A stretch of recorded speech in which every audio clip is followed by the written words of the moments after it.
कैसे हैं आप सब लोग? होप सो सब बहुत बहुत बहुत अच्छे होंगे। मैं शीतल आज आपके लेके आई हूँ एक नया वीडियो जो कि है यूपीएस के रिगार्डिंग। यस, यानी कि यूनिफाइड पेंशन स्कीम जो हमारी आई है उसी की जो गजट पेश किया गया है उसी की फुल डिटेल्स को लेके तो हम आज का ये वीडियो लेके आए हैं। वीडियो में एंड तक हमारे साथ बने रहिएगा। उम्मीद है जो भी जानकारी आप चाहते हैं यूपीएस के रिगार्डिंग जो हम आपको इस वीडियो में दे पाएंगे।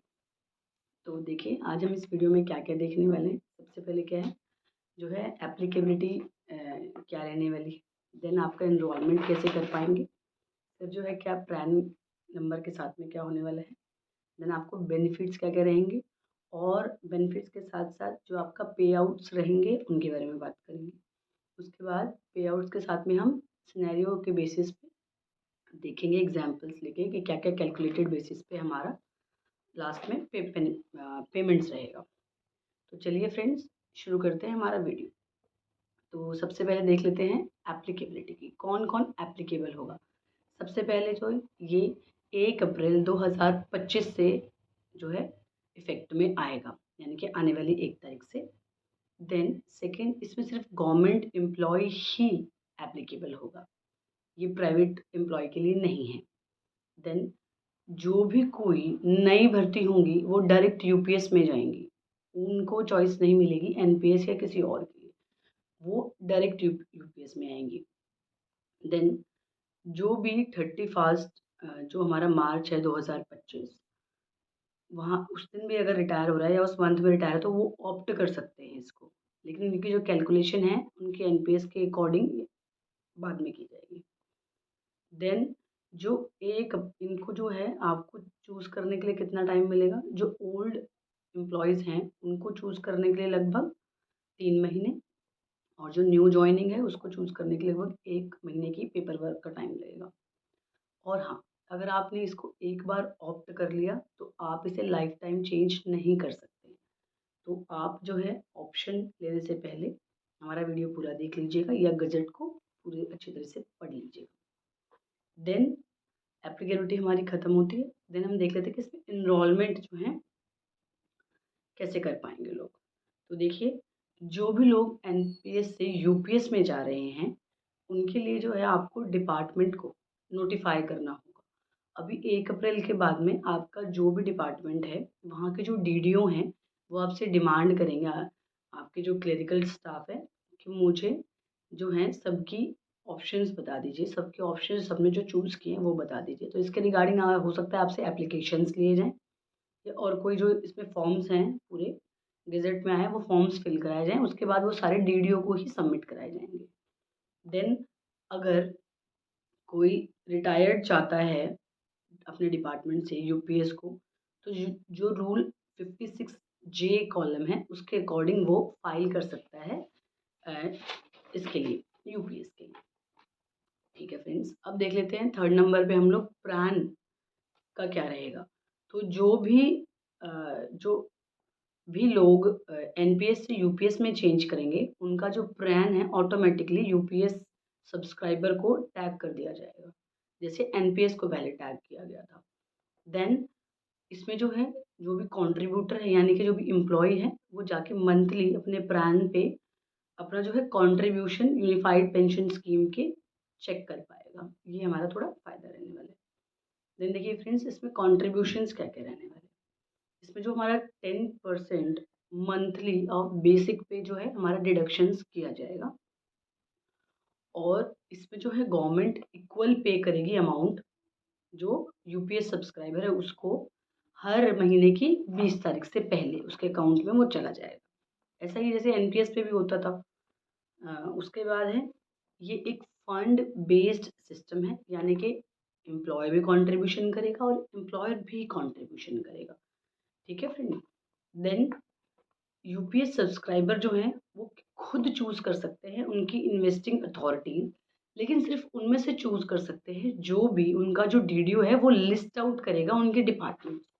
सिर्फ उन्हीं में से आप जो है अपनी इन्वेस्टिंग अथॉरिटीज़ को चूज़ कर सकते हैं। ऐसा ही हम एनपीएस में भी करते थे, जैसे एलआईसी वगैरह हमने करी थी, या हम जो है मार्केट वाला जो हमने चूज़ किया था उसको।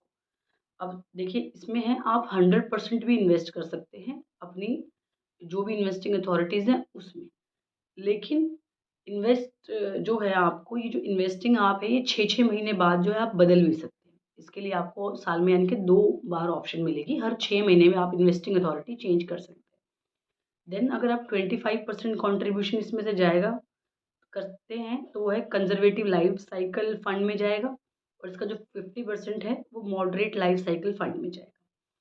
तो जो पेंशन फंड है उसको आप साल में सिर्फ एक ही बार चेंज कर सकते हैं, उसमें आपको 2 बार का ऑप्शन नहीं दिया गया है। तो देन बात कर लेते हैं सबसे इम्पोर्टेंट बेनिफिट्स की कि आपको बेनिफिट्स क्या-क्या रहने वाले हैं। सबसे पहले अगर आप एलिजिबिलिटी आपकी देखनी पड़ेगी, यानी कि आपकी क्वालिफाइंग सर्विस होनी चाहिए। मिनिमम क्वालिफाइंग सर्विस जो इसमें है वो है 10 इयर्स ऑफ सर्विस, यानी कि दैट इज़ मैंडेटरी। अगर आप उससे पहले रिटायर होते हैं, डिमाइस होते हैं या फिर डिपार्टमेंट बदलते हैं, तो आपको जो है यूपीएस का फ़ायदा नहीं मिल पाएगा उस कैलकुलेटेड जॉब के लिए। देन अगर आपको वीआरएस वगैरह लेनी है और इसका जो है आपको फ़ायदा चाहिए तो आप वो 25 इयर्स ऑफ जॉब के बाद ही कर सकते हैं, ठीक है? अगर कोई एम्प्लॉयी डिसमिस्ड है या किसी ने रेज़िग्नेशन दिया है तो उसको जो है पेंशन का फ़ायदा नहीं होने वाला है, ठीक है? तो अब देख लेते हैं लमसम पेमेंट्स क्या रहेंगी, लास्ट में जब आप रिटायर रहते हैं तब। देखिए ये रहता है आपका 1/10 of basic salary sorry of last you have received before your retirement plus DNS allowance on that time, ठीक है? ये आपका जो है कैलकुलेटर रहेगा। मैं आपको जो है स्क्रीन पे दिखा रही हूँ। E/10 into L, L is the number of completed 6 months. आपने जितने साल भी जॉब करी हो उसमें से जैसे 1 साल है उसमें 2 6 महीने बनते हैं, तो इसी हिसाब से वो 6 महीने कैलकुलेट करेंगे। लेकिन अगर 6 महीने से आपके 1 भी दिन कम है तो वो आपका जो है काउंट नहीं होगा, उसके अकॉर्डिंग ही आपका ये जो है एल काउंट होगा और आपका लमसम पेमेंट फॉर रिटायरमेंट बनेगा। देन अश्योर्ड पे आउट।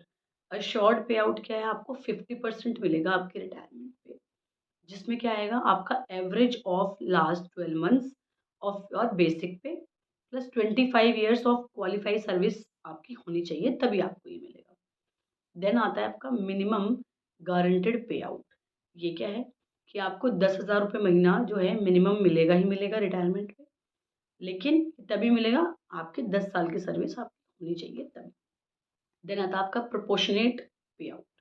देखिए ये क्या है, अगर कोई एम्प्लॉय 10 साल से ऊपर हो गया जॉब में लेकिन 25 साल से पहले उसने वीआरएस ले लिया, रिटायरमेंट हो गया उसका, तो उस केस में क्या होगा, आपको प्रोपोर्शनेट पे आउट मिलेगा।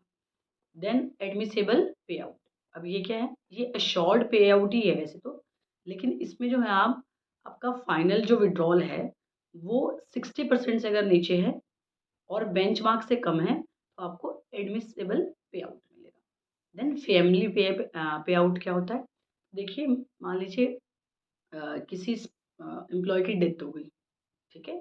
तो उसकी जो है फैमिली या उसके स्पाउस को जो भी पेंशन मिलती है पहले, वो 60% ऑफ एडमिसेबल पे आउट मिलेगी, ठीक है? उसको साथ में लमसम पेमेंट भी मिलेगी और डीएनएस रिलीफ भी मिलेगा, ठीक है?